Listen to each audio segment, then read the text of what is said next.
ԱՄՆ ռազմածովային ուժերի 2 F-18 կործանիչ կեսժամյա թռիչք են իրականացրել։ Այն ԱՄՆ ռազմական ինքնաթիռների կողմից լատինաամերիկյան երկրի օդային տարածքին ամենամոտ թռիչքն է եղել։ ԱՄՆ պատերազմի նախարարությունը հայտարարել է, որ կարճ թռիչքը պլանային վարժանք էր և նպատակ ուներ ցուցադրելու ինքնաթիռների մարտական կարողությունները։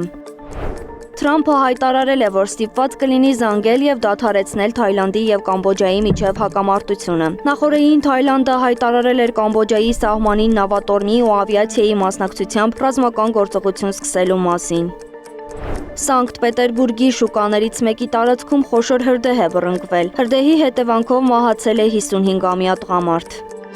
Վնկովո օդանավակայանում մի շարք թռիչքներ են հետաձգվել ուկրաինական ԱԹՍ-ների հարձակման հետևանքով։ Մարդիկ օդանավակայանում են գիշերել, սպասելով իրենց թռիչքին։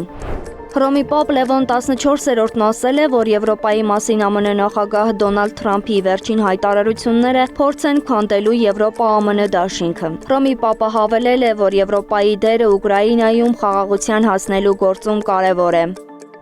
Գազայում երեխաները փորձում են վերականգնել իրենց մանկությունը, ավերակները վերածելով խաղահրապարակների։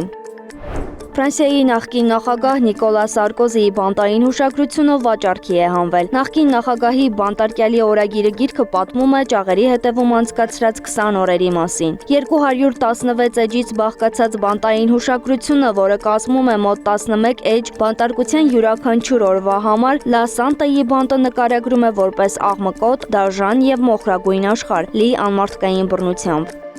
Փարիզում ներկայացվել են Աստվածամոր տաճարի ապագա վիտրաժների մակետները։ Յուրաքանչյուր մակետ ունի 7 մետր բարձրություն և 4 մետր լայնություն։ Թեմաները ոգեշնչված են քրիստոնեական հոգեկարստյան տոնից։